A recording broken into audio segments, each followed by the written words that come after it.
சிந்தனை பெருமையானவனுக்கு சில பேர்த்தோட அந்த கேள்வி இருக்குல்ல, கடவுள்கிட்ட ஓடிக்கிட்டே இருக்கிறோம், நம்ம அப்படியே தான் இருக்கிறோம் அப்படிங்கிற கேள்வி. ஆனா கடவுளை பார்க்கவே அந்த திசை பக்கமே திரும்ப மாட்டான், கோடீஸ்வரனா இருக்கான்.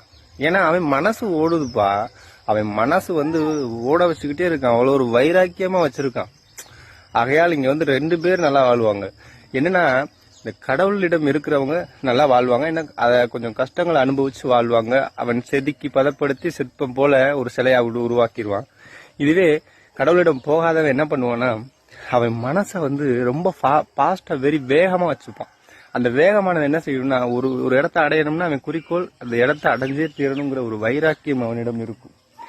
அப்ப அந்த வைராக்கியமே அவனை கொண்டு செல்லும். இதுல ஒரு ட்விஸ்ட் என்னன்னா, அவன் அங்க போய் கடைசியில ஏதாவது ஆபத்து வந்துச்சுன்னா அவனுக்கு உதவ யாரும் இல்ல. ஆனா நமக்கு எல்லாம் உள்ள ஈசன் இருக்கிறான். ஒரே கல்ல 2 மாங்க, அவனுக்கு ஒரு கல்ல ஒரே மாங்க.